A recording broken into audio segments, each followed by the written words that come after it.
telling it like it is, as always. Phil has been on the front line of this set of issues for a long time. And not that he has been alone, because he's not been alone, but really been fighting without enough partners, political partners, in our region to make, if not ending homelessness, alleviating homelessness, the top tier priority that it must be. And I want to thank you for being my friend and partner. I want to thank Bob for inviting me, and I want to thank the coalition, Sacramento Coalition to End Homelessness, for sponsoring this event tonight. So when I was told about the mission here to begin a speaker series to educate people about homelessness, to defy the stereotypes, it reminded me of an issue which closely parallels this issue. And that is the issue of stigma around mental health. Mm-hmm. We have been fighting a battle, society has been fighting a battle for a long, long time to change the stigma around mental illness, to recognize mental health and mental illness as a medical social condition that ought to be seen in terms of the way people view the people, no different than the way we view people with understood physical illnesses. And we've made some progress, but not nearly enough. When you think about the differences between the way we treat mental illness versus physical illness, it's actually pretty profound.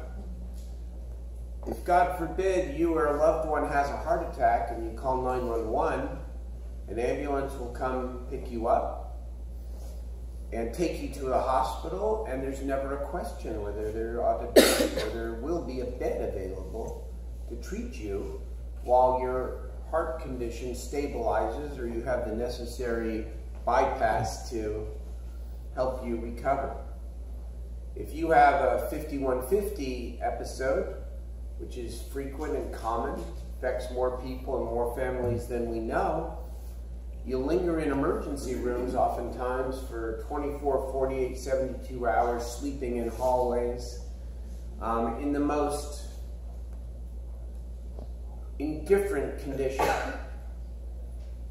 When you think about somebody who has to leave work because they suffer from cancer and they come back after chemotherapy and they are not afraid to tell people that they've just had a bout with cancer and they're doing better, and they talk about it. When somebody leaves the workplace for a serious depression or bipolar illness, and they're out for a month and they come back, they say nothing, or lie about why they were gone from work, because it's still not comfortable. There's still the fear that you're going to lose your job, or you're going to be looked upon differently when it comes to promotion or any other job benefit if you talk freely about them. And then there's the issue that brings us together here tonight, which is maybe the most obvious. If any of us saw a person walking down the street with a gaping open wound in their leg, bleeding, the average person would stop and say, "What can we do to help you?" You wouldn't walk by that. You just wouldn't. You'd say, "What can I do?" And yet we all know and we all do it. We walk by people who are living with serious illnesses, who often as a result of their illnesses, find themselves on the street, uncared for, unattended, and without much hope. But thank God we've got the people in this room who dedicate their lives to trying to help as many people as possible. And we don't tell enough, frankly, of the stories of people who get better as the result of intervention, whether it's women's empowerment, whether it's any of the model exemplary programs and approaches that we have here in Sacramento. For part of busting stigma is to tell the stories of success. I think the Mental Health Services Act, for example, is doing heroic work in Sacramento County and throughout the state, helping thousands of people. I know, for example, from what I'm told, that 750 people are off the streets as a result of Prop 63's full-service partnership. But here's the problem.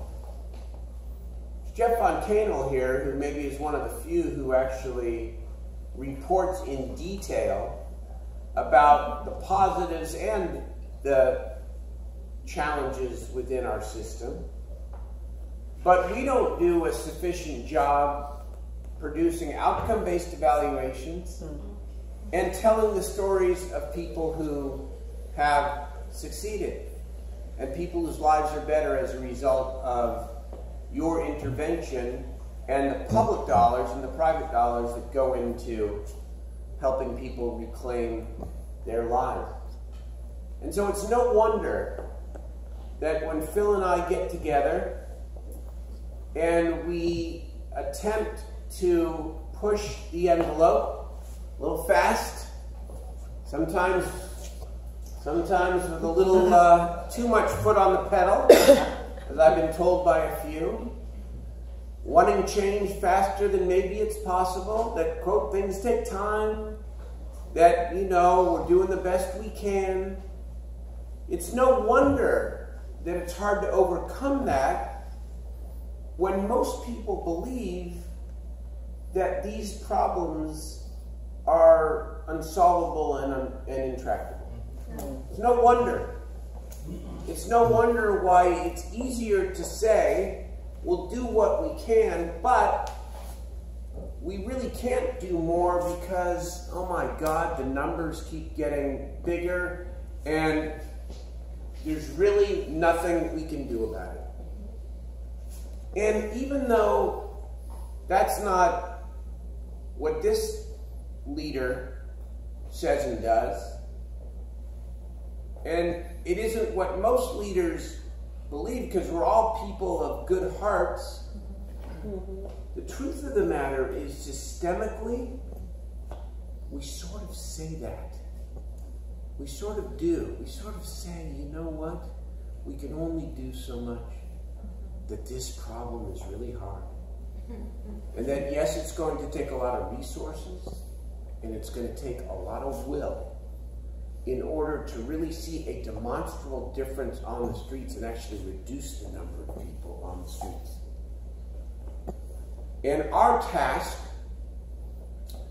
as civic leaders, as homeless leaders, homeless advocate leaders, is to change that and to actually develop a belief and a set of policies behind that belief that we can actually get thousands of people off the streets and not replace them with another cohort of people of the same number that we've helped get off the streets. That's our goal and our mission. And we're off to a good start here between the city and the county. And it's not been easy. There's been some creative tension. And there may be more creative tension to be had. But so what? That's the fun of it, in a way. And that's the great challenge here. But what we've done over the last 3 months together is Phil has operationalized the actual idea of triage throughout our community and is a couple months from funding it. We've sort of elevated the question of housing and now have a commitment to redirect 1,755 units over the course of 3 years. We know with steps forward and with our providers what a continuum of care ought to look like. We are committed and we know what a single point of entry looks like and what it means. And yes, we have challenges. County has the housing units and it's going to fund a number of elements. The city now has applied for this whole person care grant and we're going to get it. We're going to have all this money come down. You've got SRCEH, which is an entity of both the city and the county, but in actuality sometimes sort of separate from the city and the county. And our challenge and our opportunity is to actually develop a partnership around implementation of these set of strategies, a partnership like no other, an unprecedented partnership that includes all of you, including Sacramento Steps Forward, the city, the county, the redevelopment agency, and the providers to take these resources, to take these housing units, and to implement together a plan to get 2,000 people off the streets over the next 2 to 3 years and ensure they're not replaced with another cohort of 2,000 to 3,000 people. Anything short of that